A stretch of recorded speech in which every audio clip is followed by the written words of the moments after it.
ہمارے حضرت کے پاس ایک شخص آیا, اس نے کہا, وہ پٹھان تھے, ہمارے حضرت سے بیعت ہوئے, انہوں نے کہا کہ مجھے اپنی بیوی پہ چھوٹی چھوٹی باتوں پہ غصہ آتا ہے تو میں اس کو مارتا ہوں, بعد میں مجھے ندامت ہوتی ہے کہ یہ کیا ہو رہا ہے. بولو بھائی, غلط ہو رہا ہے. لیکن اللہ کا خوف تھا نا, تو ان کو احساس ہو گیا کہ میں جو بیوی کو بلا وجہ مارتا ہوں, بلا وجہ کیا مارنا تو بہت سخت حالت میں اللہ نے اجازت دی ہے, بہت ہی کوئی معاملہ خراب ہو جائے تو ہاتھ اٹھانے کی اجازت دی ہے. ہمارے نبی صلی اللہ علیہ وسلم نے پوری زندگی اپنی کسی زوجہ پر ہاتھ, بولو بھائی, نہیں اٹھا. یہ نبی کے اخلاق تھے. ہمارے ہاں بعض لوگوں میں رواج ہے جانوروں کی طرح کوٹتے ہیں, پیٹتے ہیں, تمیز سے بات ہی نہیں کرتے. جب بات کریں گے, یعنی حضرت مفتی تقی عثمانی صاحب ایک بیان فرما رہے تھے کہ ایک شخص نے, فرماتے ہیں, مجھے بتایا میرے والد صاحب کو کہ میں جب گھر میں جاتا ہوں تو سب گھر والے ڈرنا شروع ہو جاتے ہیں, کانپنا شروع ہو جاتے ہیں. تو بڑے فخر سے بتا رہا تھا کہ میرا گھر میں اتنا روب ہے. فرمایا کہ یہ قابل تعریف نہیں ہے. ہم نبی کو اگر فالو کرنا ہے, نبی کی اتباع کرنی ہے, تو صحیح حدیث ہے, حضرت عائشہ رضی اللہ تعالیٰ عنہ فرماتی ہیں کہ آپ صلی اللہ علیہ وسلم جب گھر میں داخل ہوتے تھے تو مسکراتے ہوئے چہرے کے ساتھ داخل ہوتے تھے. تو مجھے جب کسی نے بتایا نا ایک طالب علم کا قصہ کہ وہ گھر میں داخل ہوتا ہے تو گھر والے کانپنا شروع ہوتے ہیں, میں نے کہا وہ چنگیز خان کی اولاد ہوگا, پھر وہ اس کا اصلاحی تعلق کس سے ہوگا, چنگیز خان سے. چنگیز خان بھی جب بغداد آیا تھا تو سب کیا ہو گئے تھے, کانپنا شروع ہو گئے. تو بھائی ہم محمد صلی اللہ علیہ وسلم کی روحانی اولادوں میں ہیں, ہم چنگیز خان اور فرعون کی اولادوں میں نہیں ہیں. تو گھر والوں کے بارے میں بھی آپ صلی اللہ علیہ وسلم نے اخلاق بتائے ہیں. ہمارے ہاں جو طاقتور مرد ہوتا ہے وہ عورت کے حقوق پی جاتا ہے, وہ شریعت صرف عورت کے بارے میں جانتا ہے, اپنے بارے میں شریعت نہیں جانتا. کہ میں جو اتنا غصہ کر رہا ہوں بیوی کے اوپر, بلا وجہ بات بات پہ سختی کر رہا ہوں, کھانا تھوڑا دیر سے پک گیا تو اس کو مارنا شروع کر دیا, ڈانٹنا شروع کر دیا, تانے دینا شروع کر دیے, اس کے بارے میں بھی قیامت کے دن مجھ سے سوال ہوگا. ایک میں واقعہ سناتا ہوں, پھر اپنی بات کو ختم کرتا ہوں. دیکھو, ایک صحابی نے اپنی ایک باندی تھی, عبداللہ ابن رواحہ رضی اللہ تعالیٰ عنہ, بڑے مجاہد صحابی تھے. عبداللہ ابن رواحہ بڑے مجاہد صحابی تھے. ان کی ایک باندی تھی, وہ باندی بکریاں چرایا کرتی تھی, ریوڑ لے کے جایا کرتی تھی. تو ایک بڑی اچھی خوبصورت بکری تھی, بڑی نسلی بکری تھی. عبداللہ ابن رواحہ نے اپنی باندی سے کہا, آپ لوگ کی توجہ ہے نا, مجھے اصل میں ذرا چیخ کے بولنا پڑ رہا ہے تو, کیونکہ وہ اسپیکروں کا سیٹ اپ تھوڑا سا اخبل طریقے والا ہے, تو اتنا چیخ کے جو ہے نا آدمی پھر سنائی تو صحیح دے رہا ہے, لیکن وہ اس لیے دے رہا ہے کہ میں بہت چیخ رہا ہوں. بیان ہو رہے چیخنے کے خلاف اور چیخنا مجھے خود پڑ رہا ہے. وہ ایک مولوی صاحب تقریر کر رہے تھے, میں ان کی تقریر سننے گیا, وہ بہت چیخ کے بول رہے تھے, حضرت علی نے فرمایا. وہ اتنی زور سے بولے تھے میرے کان میں تکلیف شروع ہو گئی. میں نے کہا کہ حضرت علی نے کیا اتنی زور سے فرمایا تھا, ہے بھائی جیسے حضرت علی نے آرام سے فرمایا تھا تو امام صاحب آپ بھی آرام سے ہی فرمانا. تو آرام سے ہی بات کرنی چاہیے نا, چیخنا چلانا یہ شریعت میں پسندیدہ کام نہیں, لیکن لاؤڈ اسپیکر ہی وہ آپ لوگوں کا شاید اتنا اندازہ نہ ہو سسٹم کا, تو اس لیے مجھے چیخنا پڑ رہا ہے بہت زیادہ. تو میں واقعہ سنا رہا تھا کہ بھائی دیکھو, ہمیں اپنے اخلاق بھی عورتوں کے ساتھ, جو گھروں میں خواتین ہیں نا, اس میں چنگیز خان بننے کی اجازت.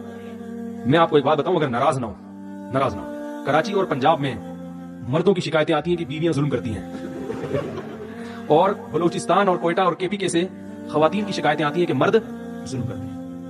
ہو سکتا ہے یہ غلط ہو, رپورٹ غلط ہو, لیکن کچھ تو حقیقت ہوگی نا اس, کیونکہ یہاں مردوں کی حکومت ہے اور اللہ کا بڑا فضل ہے, اس پہ اللہ کا شکر ادا کرنا چاہیے. لیکن مرد کے جہاں روب ہوگا تو مرد اس روب سے ناجائز فائدہ اٹھانا شروع کر دیتے, ناجائز فائدہ اٹھانا شروع. تو حضرت حکیم الامہ مولانا اشرف علی تھانوی رحمہ اللہ تعالی نے لکھا ہے کہ مسلمان عورت کی یہ سب سے بڑی خوبی ہے کہ وہ جب اس کی شادی ہوتی ہے تو اپنے مرد کے علاوہ اس کی توجہ کسی اور کی طرف نہیں ہوتی. فرمایا یہ اتنی بڑی خوبی ہے کہ اس خوبی کے ہوتے ہوئے بیوی کی ہر خامی کو برداشت کر لو کہ یہ تمہاری ہے. جن لوگوں نے باہر ملکوں میں سفر کیا ہے نا, وہ یہ جانتے ہیں کہ وہاں عورت میں ہر خوبی ہے, مگر اس کے بارے میں یہ بھروسہ نہیں ہوتا کہ یہ صرف میری ہے یا میرے علاوہ اس کی کسی اور کی طرف بھی رغبت ہے. یہ بہت بڑا عیب ہے. تو مسلمان عورت میں اب تک الحمدللہ خیر غالب ہے, وفا کرتی ہے اپنے شوہر کے ساتھ, شوہر کو فالج ہو جائے علاج کرے گی اس کا, بھاگے گی نہیں وہاں سے. باقی آپ ذرا جائیں نا دنیا میں سفر کریں, تو میاں جب تک کما رہا ہے, صحت اچھی ہے, تو میاں ہے, ذرا سا مسئلہ خراب ہوا, عدالت سے طلاق لی اور کسی اور سے شادی کر لی. ہمارے ہاں خاندانوں میں جب نکاح ہوتا ہے تو زندگی بھر کے لیے ہوتا ہے, جب تک کوئی بہت سخت مشکل نہ ہو طلاق کی طرف نہیں جاتے. تو یہ بہت بڑی خوبی ہے. تو کے پی کے سے اور بلوچستان سے جو شکایتیں آتی ہیں اس میں مردوں کی سختی کی شکایتیں آتی ہیں کہ مرد عورتوں پہ بولو بھائی ہاتھ اٹھاتے ہیں, چھوٹی چھوٹی باتوں پہ مارتے ہیں, تانے دیتے ہیں. آپ لوگ کے علاوہ کی بات کر رہا ہوں, آپ لوگ ناراض نہ ہو, آپ لوگ کے علاوہ جتنے مرد ہیں جو میرا بیان نہیں سن رہے, ان کی بات کر رہا ہوں کہ وہ بیویوں کو مارتے پیٹتے بھی ہیں, بلا وجہ چھوٹی چھوٹی باتوں پہ ڈانٹتے بھی ہیں, اور معذرت کے ساتھ اس میں دیندار اور بے دین سب برابر ہیں. وہ سمجھتے ہیں ہماری غیرت, ہم نے بیوی کو جو ہے نا ایسے دبا کے رکھا ہوا ہے, صحیح ہے نا, جب چاہے تھپڑ مارنے کچھ نہیں کر سکتی. یہ غیرت نہیں ہے, یہ بد اخلاقی ہے.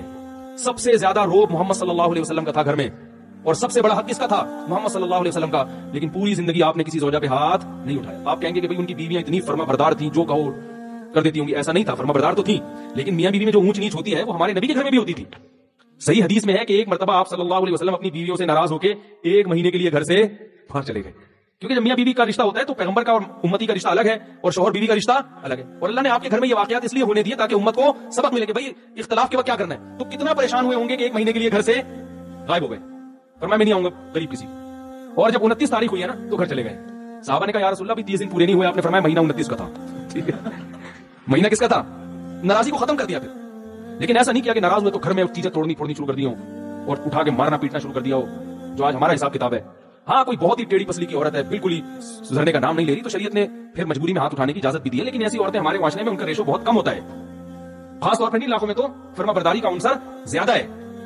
تو اس میں ایک چیز میں ایک حدیث آپ کو سناتا ہوں, اس کے بعد اپنا بیان ختم کرتا ہوں. عبداللہ ابن رواحہ رضی اللہ تعالیٰ عنہ, عرب جو تھے نا یہ عورتوں پہ بڑے سخت ہوا کرتے تھے, خاص کر قریشی. جو قریشی لوگ تھے نا یہ بیویوں پہ کیا ہوتے تھے, سخت ہوتے تھے. لیکن اسلام آنے کے بعد کیسے تبدیل ہوئے. عبداللہ ابن رواحہ رضی اللہ تعالیٰ عنہ نے نبی اپنی باندی سے کہا کہ میری اس بکری کی خاص طور پر تم نے کیا کرنی ہے, حفاظت کرنی ہے. تو اللہ کی قدرت کہ وہ بھیڑیا آیا اور اس بکری کو کھا گیا. عبداللہ ابن رواحہ کا غصہ آیا اور انہوں نے ایک تھپڑ لگا دیا باندی کے, صرف ایک تھپڑ مارا ہے, بیوی کے نہیں بلکہ, حالانکہ باندی کا درجہ بیوی سے, باندی تو نوکر ہوتی ہے نا, غلام ہے, لونڈی ہے, اس کا وہ مقام تھوڑی ہے جو بیوی کا ہے. ایک تھپڑ لگا دیا. عبداللہ ابن رواحہ رضی اللہ تعالیٰ عنہ چونکہ مسلمان ہو چکے تھے نا, زمانہ جاہلیت میں تو ہوتے تو 20-30 تھپڑ مار دیتے کہ بھائی اس نے غلطی کی ہے. ہم ہوتے ہم کیا کہتے ہیں, یار بھیڑیے نے کھانا تھا تو اسی بکری کو کھانا تھا ہے بھائی, اور بکریاں نظر نہیں آئی, اس کا مطلب تمہارے بھیڑیے کے ساتھ کیا ہے, تعلقات ہیں, ٹھیک ہے, تم نے مخبری کی ہے بھیڑیے کو, اسی کو کھاؤ آگے. 10 باتیں سوچتے ہیں اور منفی ذہن چلتا. عبداللہ ابن رواحہ نے غصے میں ایک تھپڑ لگایا, مگر ندامت ہوئی. کیوں؟ اسلام لا چکے ہیں, ان کو پتا ہے کہ ایک ایک عمل کا قیامت کے دن جواب بولو بھائی دینا پڑے گا. اگر اس میں باندی کی غلطی نہیں تھی تو میرا تھپڑ قیامت کے دن اعمال میں لکھا جائے گا, اور این ممکن ہے کہ باندی کی غلطی نہ ہو, کیونکہ بھیڑیا جب آتا ہے تو وہ تو نگرانی کے باوجود کھا جاتا ہے. اب احساس ہوا تو رسول اللہ صلی اللہ علیہ وسلم کے پاس آئے, عرض کیا یا رسول اللہ میں نے باندی کو تھپڑ مار دیا, کیا مجھ سے ظلم تو نہیں ہوا؟ مختصر سنا رہا ہوں حدیث. آپ صلی اللہ علیہ وسلم نے صحابی کو حکم دیا کہ اس باندی کو آزاد کر دو. اس وقت آج کے حساب سے دیکھا جائے تو باندی کی قیمت کروڑوں اربوں روپے بنتی تھی. سب سے مہنگا مال کیا ہوتا تھا اس زمانے میں, باندی. ایک تھپڑ کے بدلے میں نبی نے کیا حکم دیا, اگر جہنم کی آگ سے بچنا چاہتے ہو تو اس کو آزاد کر دو. عبداللہ ابن مسعود رضی اللہ تعالیٰ عنہ نے ایک دفعہ اپنے غلام کو مارا, وہ بھی غلام تھا, نوکر تھا, بیوی نہیں تھی. غلام کا مقام تو بیوی سے کم ہوتا ہے. جب مارا تو آپ صلی اللہ علیہ وسلم نے کیا حکم دیا, فرمایا اللہ اقدر علیک منک علیہ, اے ابن مسعود جتنی تجھے اپنے غلام پہ قدرت ہے نا, اللہ کو تجھے اس سے بھی زیادہ قدرت, اللہ کو تجھ پر اس سے بھی زیادہ قدرت ہے. تو آج اس کو مار رہا ہے اس لیے کہ تیرا نوکر ہے, یہ کچھ نہیں کر سکتا. اللہ تیرے گناہوں پر اگر سزا دینا تو بھی کچھ نہیں کر سکتا, کیونکہ اللہ کو تجھ سے بھی زیادہ طاقت ہے. تو جیسے تو یہ چاہتا ہے کہ تیری خطاؤں کو اللہ معاف کرے, تو بھی اپنے ماتحتوں کی غلطیوں کو معاف کر. عبداللہ ابن مسعود رضی اللہ تعالیٰ عنہ ڈر گئے, فرمایا ہوا عتق لوجہ اللہ یا رسول اللہ, بس اس کا کفارہ یہ کہ میں نے اللہ کے لیے اس کو آزاد کر دیا. فوراً آزاد, کروڑوں روپے کی ملکیت ضائع کر دی, اپنی آزاد کر دیا. تو آج بیویوں کو مارا جاتا ہے, بلا وجہ پیٹا جاتا ہے, بلا وجہ تانے دیے جاتے ہیں. تم نے باپ کے گھر سیکھا کیا ہے, تیرے باپ نے تجھے تربیت نہیں کی, تیری ماں نے تجھے سکھایا نہیں ہے. یہ کتنے برے تانے ہیں بد اخلاقی والے. بھائی کوئی خامی ہے تو محبت سے انسان بتا دے. ہمارے ہاں اصلاح کا عنصر کم ہوتا ہے, تانے دینے کا عنصر بولو بھائی زیادہ ہوتا ہے. تو بھائی یہ اگر آپ اس طرح سے کریں گے تو کل قیامت کے دن اس کا جواب اللہ کو بولو بھائی دینا پڑے گا. تو یہاں بھی اپنے اخلاق درست کرنے کی ضرورت ہے.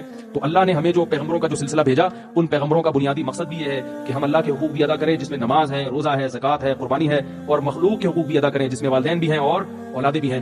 یہ ساری چیزیں ہمارے گھروں میں آئیں گی جب ہم دین کی طرف آنے کی کوشش کریں گے. اور آج آپ اپنے بڑوں کے حقوق ادا کرو گے تو کل بڑھاپے میں آپ کی اولاد آپ کے حقوق ادا کرے گی.